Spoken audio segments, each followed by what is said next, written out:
നമസ്കാരം. നമസ്കാരം. ഈ CMR എക്സാലോജിക്ക് വിവാദം തന്നെയാണ് ഇപ്പോൾ നമ്മൾ ഏത് ചാനൽ തുറന്നാലും കാണുന്നത്.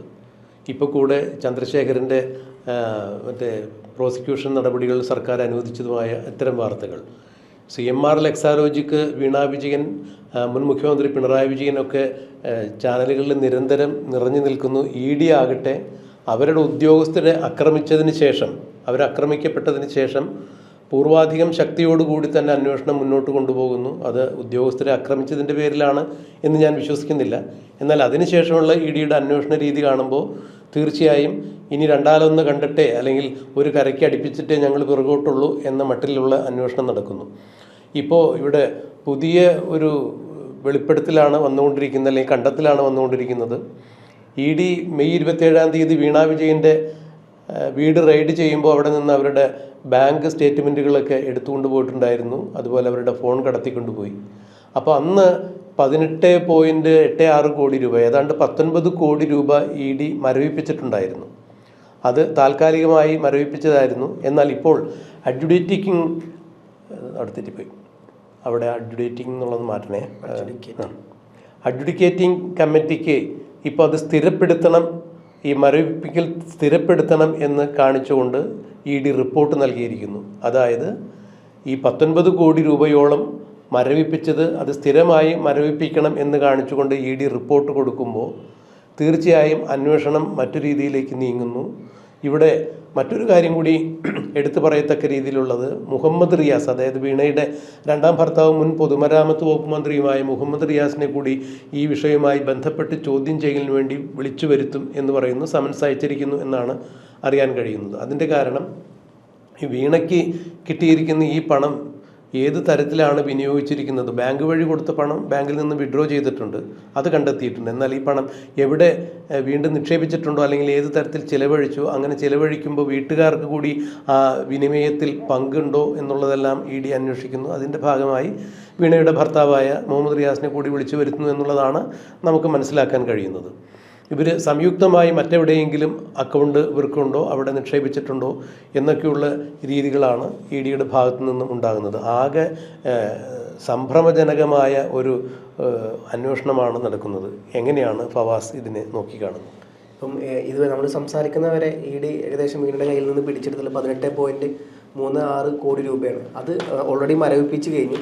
ഇപ്പം അഡ്ജുഡിക്കേറ്റിംഗ് കമ്മിറ്റിയോട് പറഞ്ഞിട്ടുള്ളത് ഈ മരവിപ്പിച്ച സ്ഥാനം സ്ഥിരമായിട്ട് മരവിപ്പിക്കണം എന്നുള്ളൊരു കാര്യമാണ് പറഞ്ഞിട്ടുള്ളത്. മാത്രമല്ല കൂടുതൽ പൈസകൾ പല അക്കൗണ്ടിലുണ്ട്, അതെല്ലാം മരവിപ്പിക്കും എന്നുള്ള കാര്യം ED മുൻകൂട്ടി പറഞ്ഞു വെച്ചിട്ടുണ്ട്. അത് മുതൽ ഇപ്പം നമ്മൾ നോക്കുകയാണെന്നുണ്ടെങ്കിൽ വീണയിൽ നിന്നും പോയി ഇപ്പം ചർച്ച മൊത്തം അന്വേഷണം റിയാസിലോട്ടും പോകുന്നു എന്നുള്ള കാര്യത്തിലോട്ട് പോകുന്നു. വീണയുടെ കാര്യം നോക്കുകയാണെന്നുണ്ടെങ്കിൽ ഇപ്പം മൂന്നാം വട്ടം ചോദ്യം ചെയ്യലിന് വേണ്ടിയിട്ട് നോട്ടീസ് അയക്കാനുള്ള രീതിയിലോട്ട് ED കടന്നിരിക്കുന്നു.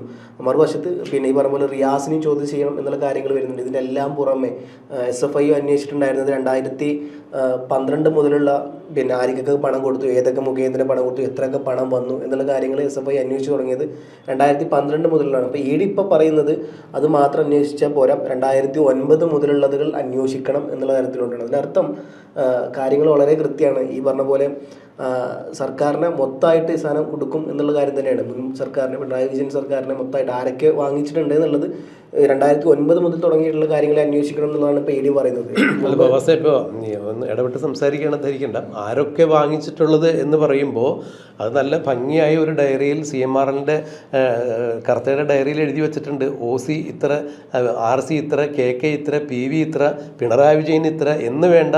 CMRL കമ്പനിയുടെ പരിസര പ്രദേശങ്ങളിൽ പെട്ടിക്കട നടത്തുന്ന ആളുകൾക്ക് വരെ, അല്ലെങ്കിൽ പ്രാദേശിക നേതാക്കൾക്കും സാമൂഹ്യ മത സംഘടനകൾക്കുമെല്ലാം, എന്തിന് മാധ്യമപ്രവർത്തകർക്ക് ഉൾപ്പെടെ എത്ര രൂപ ഏത് തീയതിയിൽ കൊടുത്തിട്ടുണ്ട് എന്നുള്ളതിൻ്റെ വിശദാംശങ്ങൾ ഈ കർത്ത തൻ്റെ ഡയറിയിൽ എഴുതി വെച്ചിട്ടുണ്ട്. അത് ഇവർക്ക് കിട്ടിയിട്ടുണ്ട്. അപ്പോൾ അങ്ങനെയാണെന്നുണ്ടെങ്കിൽ പിണറായി വിജയനും വീണയും മാത്രമല്ല ഈ അന്വേഷണത്തിൽ വരിക. അത് ഫവാസ് സൂചിപ്പിച്ചതുപോലെ 2012 മുതലുള്ള കേസുകളാണ് SFI അന്വേഷിച്ചത്. എന്നാൽ 2009 മുതൽ തന്നെ CMRൽ നിന്ന് പല വഴിക്കും പല ആളുകൾക്കും സംഭാവനയായും മാസപ്പടിയായി കൈക്കൂലിയായും പണം പോകുന്നുണ്ടായിരുന്നു. അങ്ങോട്ടുകൂടി അന്വേഷണം വ്യാപിപ്പിക്കും എന്ന് പറയുമ്പോൾ ഇ ഡിയുടെ ഇത്തരത്തിലുള്ള ഇപ്പോൾ കാണിക്കുന്ന ഊർജ്ജസ്വലത അത്തരം കേസുകൾ അന്വേഷിക്കുമ്പോൾ ഉണ്ടാകുമോ എന്നുള്ളത് അറിയില്ല. അങ്ങനെയാണെങ്കിൽ കോൺഗ്രസ് എന്നില്ല, അല്ലെങ്കിൽ BJP എന്നില്ല, CPM എന്നില്ല, എല്ലാ ആളുകൾക്കും CMRL കറുത്ത പണം കൊടുത്തിട്ടുണ്ടെന്ന് വരുമ്പോൾ ഇവരെല്ലാവരും കൂടി സംയുക്തമായി ഇ ഡിയുടെ അന്വേഷണത്തെ പ്രോത്സാഹിപ്പിക്കും എന്ന് നമുക്ക് കരുതാൻ പറ്റുമോ? അല്ല, ഇപ്പോൾ ഈ വിഷയം എടുത്താൽ തന്നെ നമ്മൾ നോക്കിക്കഴിഞ്ഞാൽ വലിയ ആത്മാർത്ഥതയൊന്നും മറ്റൊരു പാർട്ടിക്കാർക്കും ഇല്ല എന്നുള്ളത് സത്യമാണ്. രണ്ട് വ്യക്തികൾ ഒഴികെ ഷോൺ ജോർജും മാത്യു കുഴൽനാടനും ഒഴികെയുള്ള വേറെ ഒരു നേതാക്കന്മാർ ഈ വിഷയം ബന്ധപ്പെട്ട് മുമ്പോട്ട് വരുന്നത്. ഈവൻ തെരഞ്ഞെടുപ്പ് രാഷ്ട്രീയത്തിന് മുമ്പിൽ പോലും മാത്യു കുഴൽനാടൻ ഈ ചർച്ച മുമ്പോട്ട് കൊണ്ടുവരുമ്പോൾ അന്ന് ഈ പറഞ്ഞ പോലെ UDFൻ്റെ ഉള്ളിൽ നിന്ന് മാത്യുവിന് ശക്തമായ എതിർപ്പ് നേരിടേണ്ടി വന്ന കാര്യമാണ്. കാരണം അദ്ദേഹത്തോട് പറഞ്ഞത് ഈ വിഷയമൊന്നും ഇപ്പോൾ അവിടെ സംസാരിക്കേണ്ട, ഇതിനത്ര പ്രാതിനിധ്യം ഇല്ല എന്നുള്ളതാണ് ഇലക്ഷൻ സമയത്ത് അവർ പറഞ്ഞത്. അപ്പോൾ എന്തായാലും പാർട്ടിക്കുള്ളിൽ പോലും, കാരണം ഇത് വലിയ തരത്തിൽ ചർച്ചാ വിഷയമായി കഴിഞ്ഞാൽ വലിയ തരത്തിലുള്ള അന്വേഷണത്തിലോട്ട്, ഇപ്പോൾ നമ്മൾ നേരത്തെ പറഞ്ഞല്ലോ 2012 മുതലുള്ളതാണ് SFI അന്വേഷിച്ചിട്ടുണ്ടായിരുന്നത് എന്നുള്ള കാര്യങ്ങൾ. അത് 2009 പോകുമ്പോൾ കാര്യങ്ങൾ വീണ്ടും കോംപ്ലിക്കേറ്റഡ് ആവും എന്നുള്ളത് കൃത്യമാണ്. അതുകൊണ്ടായിരിക്കും പല രാഷ്ട്രീയ നേതാക്കന്മാരും, നമ്മളാരും പേരെടുത്ത് പറയുന്നില്ല, പക്ഷേ ഈ പറഞ്ഞ പോലെ പല രാഷ്ട്രീയ നേതാക്കന്മാരും ഭയപ്പെടുന്നുണ്ട് എന്നുള്ളത് കൃത്യമാണ്. അതിൻ്റെ ഭാഗമായിട്ട് തന്നെയാണ് UDFിൽ നിന്നായാലും LDFിൽ നിന്നായാലും വലിയ തരത്തിലുള്ള ഒരു കാര്യങ്ങളൊന്നും ഇതുമായി ബന്ധപ്പെട്ട് പറയുന്നില്ല. എനിക്കൊണ്ട് LDFിൽ ഏതൊരു നേതാവ് തന്നെ പറഞ്ഞത് കർത്തയുടെ കയ്യിൽ നിന്ന് പല രാഷ്ട്രീയക്കാരും പൈസ വാങ്ങിച്ചിട്ടുണ്ട്, അന്വേഷിക്കുമ്പോൾ അവരത് കൂടി ചേർത്ത് അന്വേഷിക്കണം എന്നുള്ളതാണ് ആ നേതാവ് പറഞ്ഞത്. അപ്പം എന്തായാലും അതിലൊരു കാര്യം വ്യക്തമാണ്. കാരണം ഇപ്പോൾ വീണ വിജയനും പിണറായി വിജയനും ഒക്കെ ബന്ധപ്പെട്ട കേസുകൾ കർത്തയുടെ ഭാഗത്തുനിന്ന് പണം കൊടുത്തു എന്നുള്ള രീതിയിൽ ED അന്വേഷിക്കപ്പെടുമ്പോൾ ഞങ്ങൾ മാത്രമല്ല മറ്റുള്ളവരും വാങ്ങിച്ചിട്ടുണ്ട്, അങ്ങനെ മുങ്ങുന്നെങ്കിൽ ഞങ്ങൾ ഒറ്റയ്ക്ക് മുങ്ങില്ല എന്നൊരു സന്ദേശമാണ് അതിൻ്റെ പുറകിലുള്ളതെന്ന് ഞാൻ മനസ്സിലാക്കുന്നത്.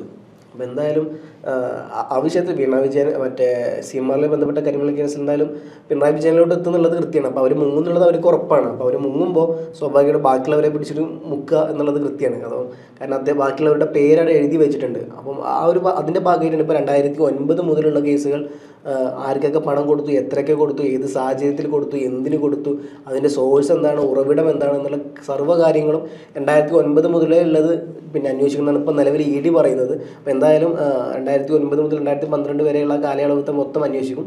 ഓൾറെഡി 2012 മുതൽ 2024 വരെയുള്ള കാര്യങ്ങൾ അന്വേഷിച്ച് വെച്ചിട്ടുണ്ട് പിന്നെ SFIO. അപ്പം അത് രണ്ടും പാടെ സംയോജിപ്പിച്ചുകൊണ്ട് ഒരു വലിയ തരത്തിൽ അന്വേഷണത്തിലോട്ട് നീങ്ങുന്നു എന്നുള്ളത് പറഞ്ഞ കാര്യങ്ങൾ വളരെ കൃത്യമാണ്. പല ഉന്നത നേതാക്കന്മാരും പല പാർട്ടിക്കുള്ളിലും അകത്താകും, അല്ലെങ്കിൽ അവർക്കെതിരൊക്കെ ആയിരിക്കും വിരൽ ചൂണ്ടുക എന്നുള്ളത് വളരെ കൃത്യമാണ്. മാത്രമല്ല ഇപ്പോൾ നമ്മൾ ഈ കാര്യം നോക്കിയെടുത്ത് നമ്മൾ നേരത്തെ പറഞ്ഞതാണ്, പല നേതാക്കന്മാരും ഈ വിഷയം ബന്ധപ്പെട്ട് ഇപ്പം ഇത്രമാത്രം നോക്കിയാൽ മതി, നിയമസഭയിൽ പോലും ഈ CMRL കേസ് എത്ര വട്ടം ചർച്ചാ വിഷയമാക്കുന്നുണ്ട് എന്നുള്ളത്. വലിയ തരത്തിലുള്ള ചർച്ചാ വിഷയം അവിടെ ആവുന്നില്ല. അപ്പം LDF ആയാലും UDF ആയാലും ഇത് വലിയ തരത്തിൽ ഈവൻ BJPക്കാർ പോലും ഈ സാധനം കൊണ്ടുവരുന്നില്ല. സാർ നേരത്തെ പറഞ്ഞ പോലെ OC AC CC എന്നൊക്കെ പറഞ്ഞുകൊണ്ട് പല നേതാക്കന്മാർ പേര് അവിടെ എഴുതി വെച്ചിട്ടുണ്ട്. അതുകൊണ്ടിൻ്റെയൊക്കെ ഭാഗമായിട്ടായിരിക്കാം പല നേതാക്കന്മാരും ഈ സാധനം വല്ലാണ്ട് ഉയർത്തി വരാത്തത്. കാരണം വല്ലാണ്ട് ഉയർത്തി വന്നു കഴിഞ്ഞാൽ അവർക്കെതിരെയും ഈ സാധനം വലിയ തരത്തിലുള്ള പ്രശ്നത്തിലോട്ട് പോകും. അതിൻ്റെ ഒരു ഭാഗമായിട്ട് തന്നെയാണ് BJPയുടെ രാജീവ് ചന്ദ്രശേഖർ അടക്കമുള്ള പല നേതാക്കന്മാരും ഈ വിഷയത്തിൽ മൗനം കീപ്പ് ചെയ്യുന്നു.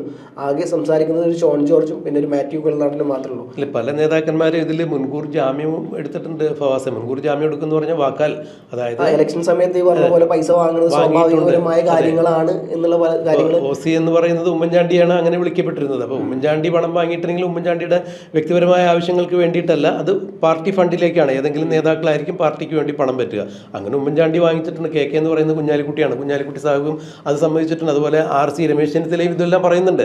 പാർട്ടിക്ക് വേണ്ടി പല ആളുകളുടെ കയ്യിൽ നിന്നും ഫണ്ട് സ്വീകരിക്കാറുണ്ട്. അത് തെരഞ്ഞെടുപ്പ് കാലത്തായാലും അല്ലെങ്കിലും പാർട്ടിയുടെ ഏതെങ്കിലും പരിപാടികളൊക്കെ ആയിട്ട് ബന്ധപ്പെട്ട് ഫണ്ട് സ്വീകരിക്കാറുണ്ട്. അത് നിയമപ്രകാരം പാർട്ടികൾക്ക് അങ്ങനെ സംഭാവനകൾ സ്വീകരിക്കാനുള്ള റൈറ്റ് ഉണ്ട് എന്നവർ പറയുന്നു. അതിന് പ്രകാരം റെസിപ്റ്റും കൊടുത്തിട്ടുണ്ട് എന്ന് പറയുന്നു. അങ്ങനെയെങ്കിൽ പലരും ഇക്കാര്യത്തിൽ മുൻകൂർ ജാമ്യം എടുത്തു വെച്ചപ്പോൾ അപ്പോൾ പോലും പിണറായി വിജയൻ പറഞ്ഞിരിക്കുന്നത് ആ PV ഞാനല്ല എന്നുള്ളതാണ്. ഇനിയിപ്പോൾ PV ഞാനല്ല എന്നുള്ള പിണറായി വിജയൻ പറയുന്നത് നമ്മൾ മുഖവിലേക്ക് എടുത്താൽ പോലും പിണറായി വിജയൻ എന്ന് തന്നെ എഴുതി വെച്ചിട്ടുണ്ട് കർത്തയുടെ ഡയറിയിൽ. അപ്പോൾ ആ ഡയറിയുടെ കോപ്പി, ആ പേജിൻ്റെ കോപ്പികളെല്ലാം പുറത്തു വന്നതാണ്. അപ്പോൾ അതിൽ പിണറായി വിജയൻ എന്ന് തന്നെ എഴുതി വെച്ചിട്ടുണ്ട്. ഇപ്പോൾ CMRL കമ്പനി സ്ഥിതി ചെയ്യുന്ന പരിസര പ്രദേശത്ത് തന്നെയാണ്. അവിടെ നിന്ന് ഒരു 5 കിലോമീറ്റർ മാറിയാണ് ഞാൻ താമസിക്കുന്നത്. അപ്പോൾ ആ പരിസര പ്രദേശത്തുള്ള പല ആളുകൾക്ക് നമുക്ക് വ്യക്തിപരമായി അറിയാവുന്ന പല ആളുകളുടെ പേരുകൾ ഈ CMRLൻ്റെ ഡയറിയിൽ നമ്മൾ കണ്ടിട്ടുണ്ട്. നമ്മുടെ മാധ്യമപ്രവർത്തകരായ പല ആളുകളുടെ, അതേ ഓൺലൈൻ മാധ്യമപ്രവർത്തകരുടെയും മുഖ്യധാരാ മാധ്യമപ്രവർത്തകരുടെയും പല ആളുകളുടെയൊക്കെ പേര് അതിൽ പരാമർശിക്കുന്നുണ്ട്. നമ്മൾ തുറന്നു പറയുന്നില്ല. അപ്പോൾ CMRL കറുത്ത എന്തായാലും വെറുതെ ആളുകളുടെ പേരെഴുതി വെച്ച് കൊടുക്കാൻ വേണ്ടി ഇങ്ങനെ ഒരു സംഭവം ചെയ്തു എന്ന് നമുക്ക് വിശ്വസിക്കാൻ പറ്റില്ല. കറുത്ത കച്ചവടക്കാരനാണ്.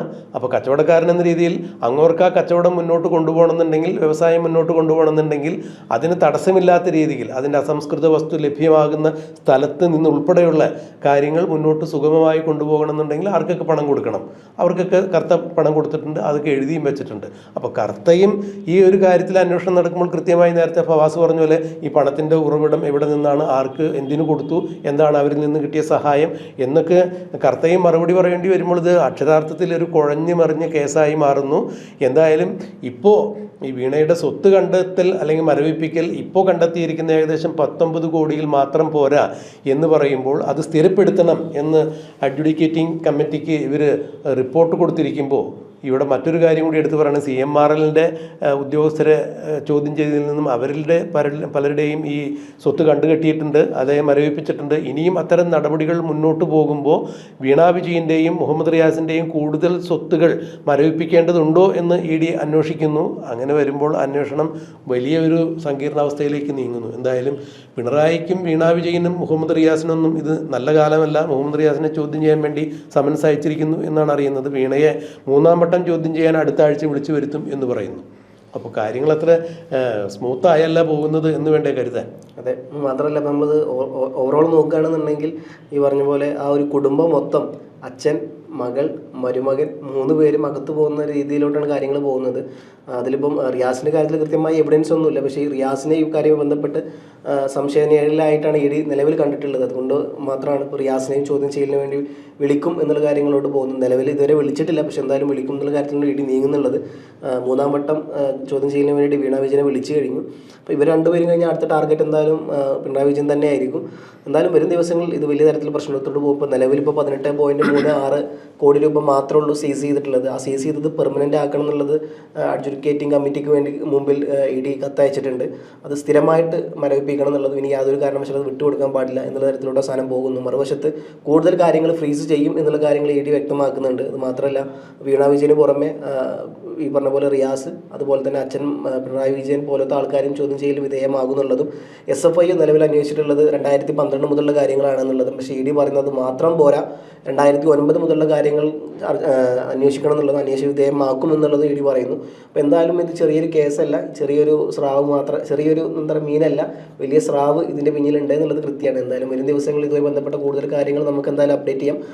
നോക്കി നിൽക്കാം, കാത്തിരിക്കാം. ഇവിടെ ഫവാസ് പറഞ്ഞതിന് ഞാനൊരു ടിപ്പ്, ഒരു വാൽകഷ്ണം കൂടി ചേർത്ത് പറയട്ടെ.